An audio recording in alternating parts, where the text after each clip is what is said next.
This is Orson Welles, speaking from London. The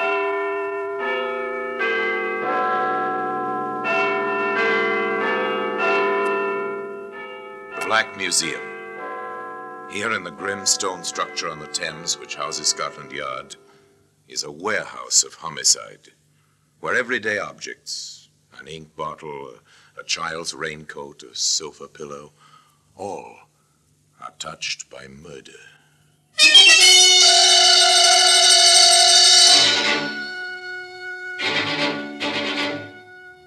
Here's an open-end wrench. It's a familiar object.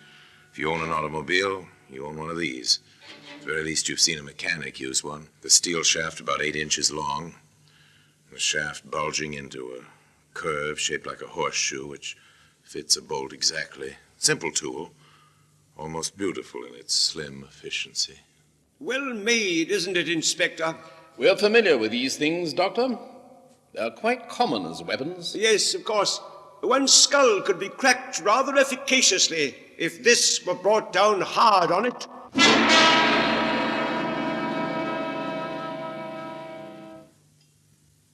And today, this open-end wrench can be seen in the Black Museum.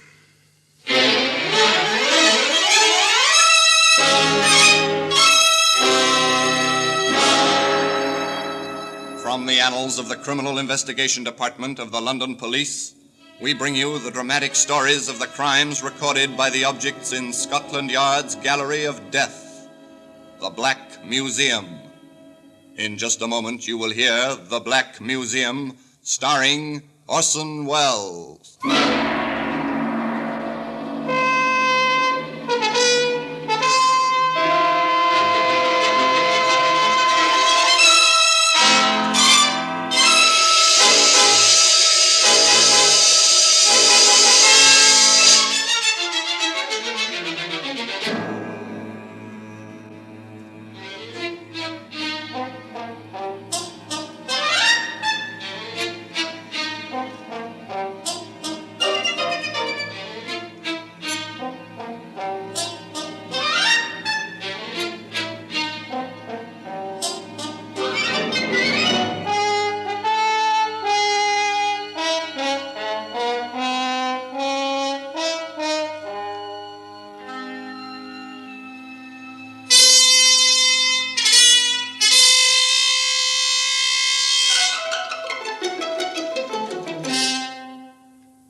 Now, The Black Museum, starring Orson Welles.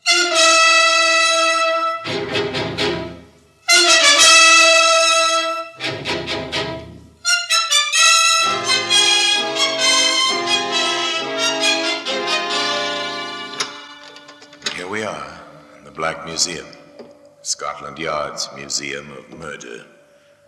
Yes, here lies death. Here in silent rows is the ordered catalogue of the violence wreaked by man on fellow man. Here's an empty cardboard match cover. Perhaps you've tossed one into your own wastebasket this very moment, but not like this. Let's hope. No, from this one, the sulfur-headed matches were ripped to start a fire. A woman died in the burning building. Later, a man died at the end of a rope, trapped by the printed advertisement on this match cover. Ah, yes, here we are. This is the open-end wrench. It's a common tool among mechanics, even among non-mechanical types, bookkeepers, clerks, teachers. No sign of violence or death upon it. Merely a bit of shaped patterned steel produced for use in the manufacture and repair of modern machines. Look at it in ordinary circumstances, and it'll evoke no thought of tragedy in you, or even in the motorist who traveled an English highway one quiet spring morning. Going at a normal speed, enjoying the fresh sunlight, the new clean green of fields and rising hills. The road curved ahead. White posts marked the edge of the embankment as the road heeled slightly, turning to the left. Ah, quite a view. Ye gods, that's a nasty curve, if you're not awake. That fence! It's smashed! Good heavens! There's a car down there!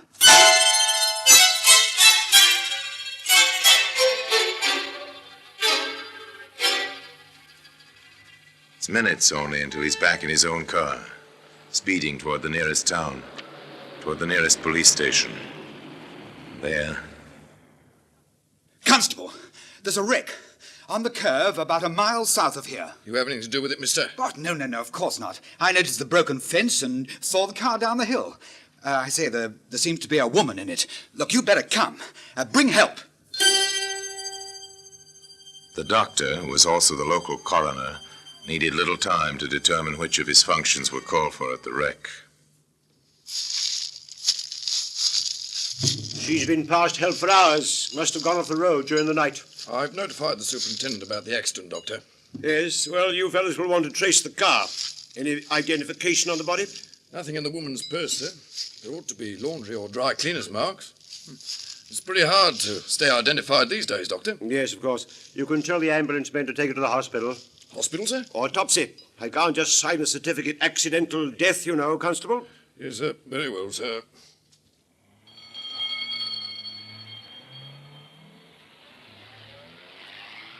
The ambulance drove off to the local hospital. Dr. Mason followed in his own car. At the wreck, the constable saluted a newcomer. Good morning, sir.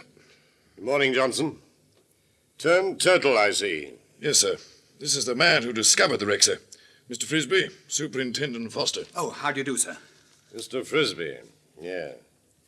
You left your name and address? Well, with the constable, sir. If I may, I have a business appointment. Yes, you go ahead. We'll send for you if we need you for the inquest. Oh, thank you, sir. Well, just let me know if you want me. I'll be available. Any time, sir. Anything extraordinary, Johnson? Nothing, sir, so far as we've seen. No fire? No, sir. I'll have a look at it. Very good, sir. Superintendent Foster poked around in the twisted metal. A point caught his attention. Johnson, any idea which way she was traveling? Downgrade, sir. There are rather clear tire marks on the roadway leading to the break in the fence, sir. Downgrade. Strange. The gear shift lever is in second position. Second gear, sir? Apparently. That grade isn't that steep. Just a point. Well, a woman driver, strange road at night. She wasn't in the driver's seat, sir. Oh? Tossed over as the car fell? Can't say, sir. I'd have expected, sir, that she'd have been pinned behind a steering wheel. Yeah. You may be right about that. Well, we'll leave things as they are. The insurance people usually want to see these wrecks. Hello. What's this? Open-end wrench, sir. Probably from the... Yes, Constable? I was going to say the toolbox, sir. But the toolbox was locked. No other tools around. We'll bring it along to the station house. No sense leaving it out here to rust. And usual routine. Trace the registration of the car, locate the owner, or the next of kin, and check if it was the woman's car. The usual routine for another auto accident. Another careless or sleepy driver. The usual telegrams were sent. The usual telephone calls were made. The same afternoon, Constable Johnston reported to his superintendent. Yes, Johnson? Papers on the accident, sir. Yeah. I see. Owner Martin Beach. Avon Mews, London. Has he been notified? Yes, sir. He's on his way down. The woman was his wife, sir. Yeah. Must have been a shock. I took the call, sir. He kept saying he couldn't understand what she was doing all the way out here. Well, we'll deal gently with him. Dr. Mason reported yet? No, sir. Nothing on the autopsy as yet. Taking him a long time. Well, let's see. Get me Dr. Mason, please. At the hospital. Did you make certain on the tire tracks, Johnson? We did, sir. They matched perfectly. The car was coming down, sir, on the side of the road away from the fence. It seems to have swerved suddenly, just above the curve, and made rather a beeline for the edge. Are you suggesting she went over purposely, Johnson? No, sir. It seemed like a point, sir. Most cars at least try to follow the road, sir. I notice you keep referring to the car, not to the woman. She wasn't in the driver's seat, sir, when we found her. Stickler for detail, aren't you, Constable? Come in. You're both here. Good. I just put a call through to you, Doctor. Yeah? Oh, yes, thank you. Yes, he's just arrived. Well, what did you find, Doctor? You ask that as if you knew. Just a deduction. You don't usually take this long time on these jobs. I didn't expect to, until I found alcohol in her stomach. Oh, drunken driver. I wouldn't know about that. In any case, she wasn't driving when the car went through that fence. Johnson's been suggesting that rather stubbornly. He couldn't be more right, Foster. Why not? The dead don't drive. Hello? Anything else? Quite a bit. In the first place, death was not caused by the accident. She was dead well before the car went over. You told us that. You don't know how. Strangulation. Choked. Probably unconscious at the time. And what do you base that conclusion on? 4 bruises, head and neck. I noticed those. I thought the accident. Well, the dead don't drive and they don't bruise, Constable. Those marks were made while she was still alive. I see. Definitely murder, Doctor. Definitely. I'd like to see the body. Come along, Constable. Your instinct... 3 men enter the morgue at the small country hospital. 3 grim faces betray no emotion as they view the woman's body. The doctor says, You'll notice the marks the strangler's thumbs made there. The obvious bruise is here, just below her hairline, on her forehead. the superintendent of police says, I see. Interesting, the shape of that bruise. Almost like a small horseshoe. diffidently, the constable clears his throat, an inquiring glance from his superintendent. The young officer says, We might try for actual size, sir. That kind of mark could have been made by that open-end wrench.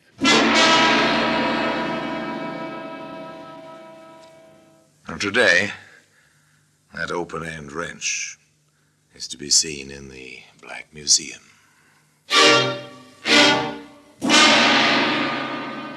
In just a moment, we will continue with The Black Museum, starring Orson Welles.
And now we continue with The Black Museum, starring Orson Welles.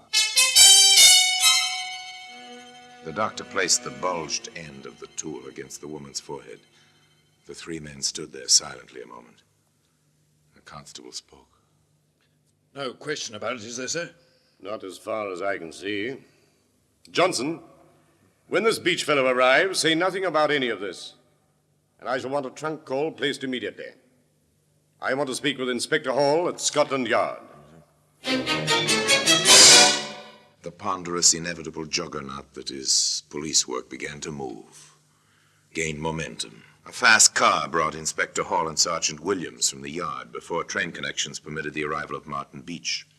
The inspector listened intently as Superintendent Foster outlined the details. Then, quietly, no fuss, no newspaper headlines. Detectives were dispatched to run a check.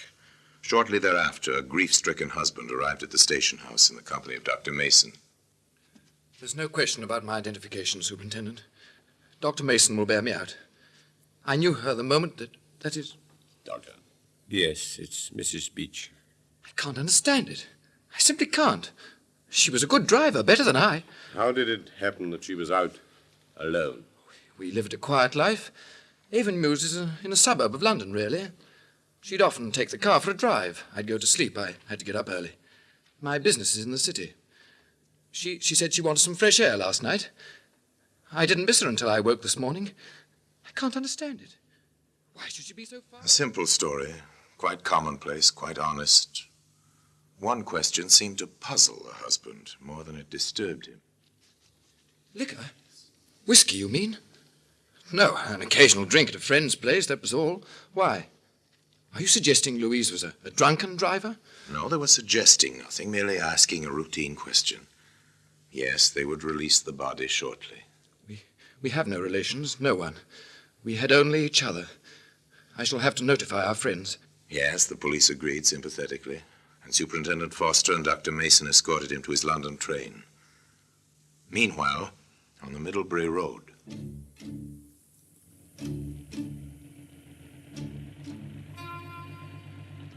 Your name, Carey? Yes, sir. My name's Williams, CID. My identification. Yes, Sergeant. Something gone wrong? You heard of the accident down the hill? Yes, of course. How late do you keep this petrol station open? 12, 1 o'clock, depends on the traffic. And last night? I closed up about 1, locked the tanks, and then Any customers around that time? Well, there was a dark sedan, man and woman. You got a good look at the woman? He was driving, bought 5 gallons. She was asleep in the front seat. Any sign of whiskey? Well, he had a breath on him, Sergeant. Seemed in a hurry, too. Edgy. Now look, this photo mean anything to you? Yes, it looks a little... It's hard to tell at night. The light's bad. Is she sleeping there in the picture? No. She's dead. They call it backtracking. They try to trace the car along the road it traveled. The gas stations first. In this case, where whiskey was present, the taverns and the inns were checked as well. You're the landlord here? Yes, sir. My wife said you're the police. Yes. We're trying to trace a man and a woman. This picture mean anything to you? Yes, sir. She was here last night, till closing time. Had a bit too much, I'm afraid, sir. Oh. Was she alone? No, sir. No, with a shortish fella. Dark, quiet, in a nervous sort of way. I remember, 'cause, he wanted to buy a bottle, but I'd none to spare. And I rather thought, what with driving and all, they'd already had enough. That evening, Sergeant Williams gave the inspector his own report, and that of the men assigned to the railroad portion of the inquiry. They routed the conductor out of his bed. He remembers the fellow all right. Bought his ticket on the train. Complete stranger, shortish and dark. Yes, she was with a man, all right. Seems to me we'd better break the news to Beach. It won't be pleasant. It wasn't pleasant. Martin Beach took it quietly, but with obvious shock. Louise? With another man? Inspector, you can't be serious. I'm afraid I am. Your wife's picture has been tentatively identified by a petrol station owner and by an innkeeper on the Middlebury Road. They'll be taken over to the hospital to check tomorrow. And she was with a man. No, it's not possible. No one could have been that secretive. And why? We just lived for each other. Oh, it's an old story to us, Mr. Beach. You're a busy man. Your wife was alone a good deal. But when? How? Well, you told us yourself. She used the car alone and quite often at night. If I could get my hands on him. Oh, what fools we mortals be. We want him too, Mr. Beach. Now, will you help us? Of course, anything at all.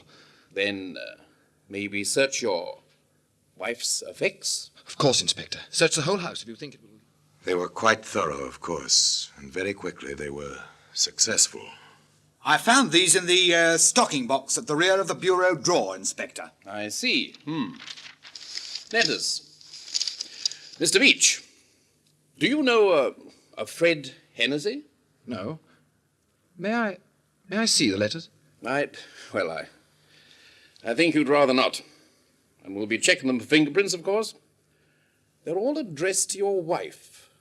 The last one makes the arrangements for a meeting place with the car. Is there a return address, Inspector? There is. Good luck, Inspector.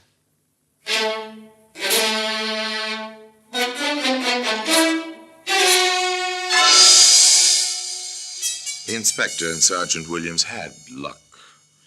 However, it was not exactly good luck. Fred Hennessy? No, there's no Hennessy living here.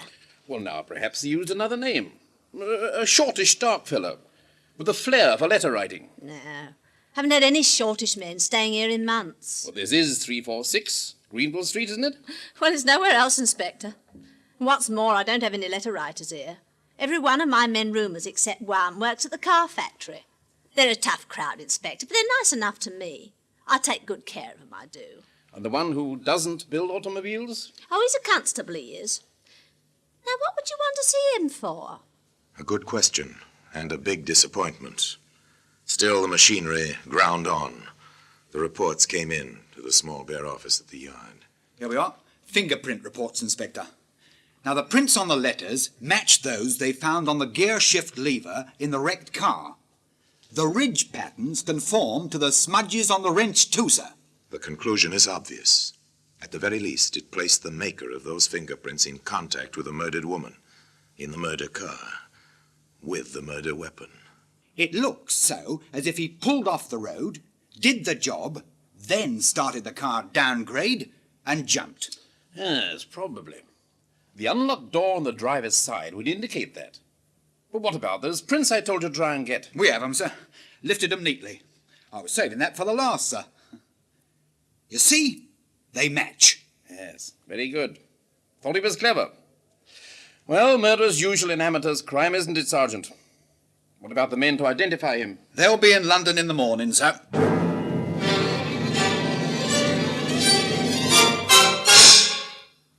To Sergeant Williams, the case seemed complete. The inspector was still somewhat cautious. It will stick, sir, in any court. I'll feel better if we have the motive, Sergeant. I like a complete case. Identifications have been upset before, and even fingerprints. Given a good motive, we'll hang the gentleman. In fact, we may be able to say he hung himself with his own cleverness.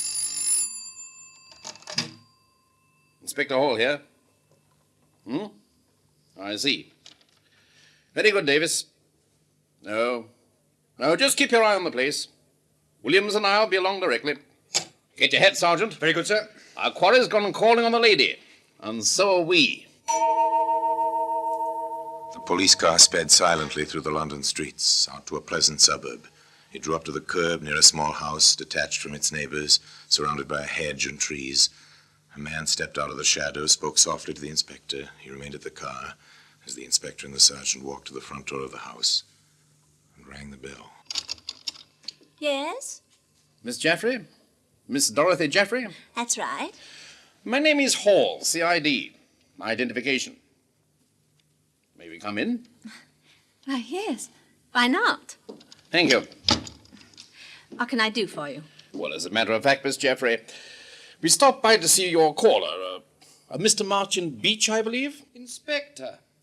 Well, this is a pleasure to see you all the way out here. Is it, Mr. Beach? Of course. You know why we're here, don't you? I assume you saw me come by. Wait a minute.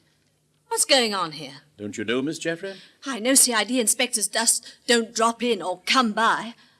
Martin, have you been up to something? Stay out of this, Dorothy. I'll not stay out of it. If we're to be married, I've a right to know. We've dropped by to tell Mr. Beach about his wife. Wife? You never mentioned a wife, Martin. You're not arresting me, Inspector. I was home and asleep when she was killed. The innkeeper says not Beach. So does the petrol station owner. So does the conductor of the train you took back to London from Middlebury. I said you're not taking me in. You're not! You're not! Inspector, there are French doors into the garden. Your house is well covered front and back, Miss Jaffrey. He won't get far. That's his warning. He'll stop running now. Oh, this is not the expected way to break an engagement to be married. Yes, I understand, miss. But you'll get over it. This manner of ending a relationship is far less permanent than the one your fiancé used to gain his freedom from his wife. You know, miss, the chances are quite good that they've got away with it. If he hadn't written some fake love letters and forgotten to hide a certain open-end wrench. And today, the open-end wrench can be seen in its special place in the Black Museum.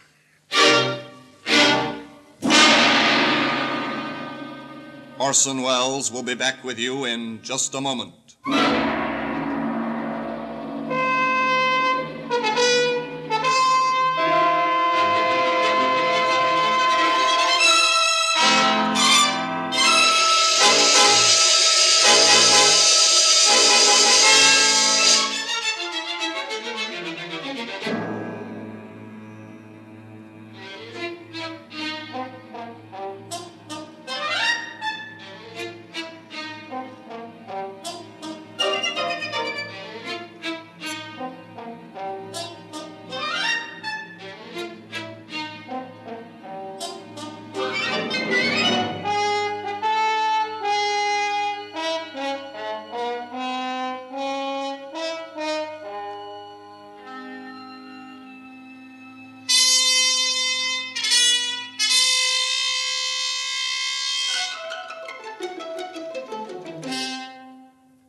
here in person is Orson Welles. It's an old dodge, of course. May have worked many times. Commit a murder, wreck an automobile to cover its traces. It might have worked this time if Martin Beach had known that dead bodies do not bruise. If he'd been really clever and had succeeded in burning the car and the body. But he was not really clever. His cleverness failed him. Failed him at 8 o'clock one morning in Dartmoor prison. As for Dorothy Jaffrey, she disappeared when she had come into the great anonymity which is London. And so until next time, till we meet in this same place for another story about the Black Museum, I remain as always, obediently yours.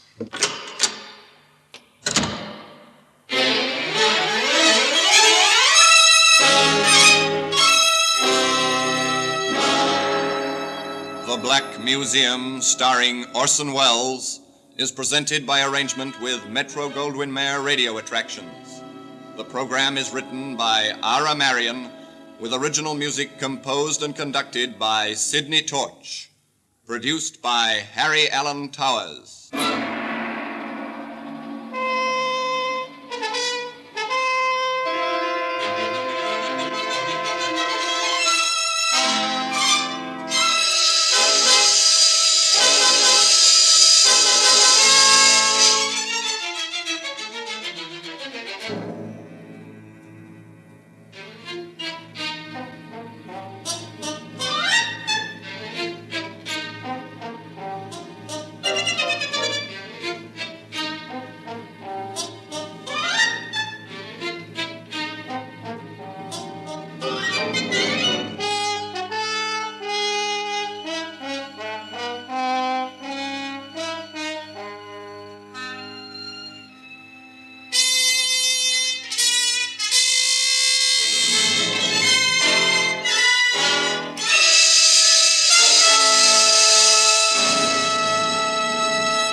Obediently yours.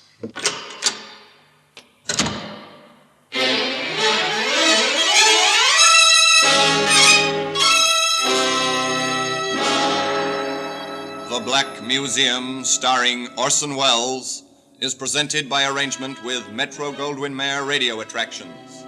The program is written by Ara Marion, with original music composed and conducted by Sidney Torch. Produced by Harry Allen Towers.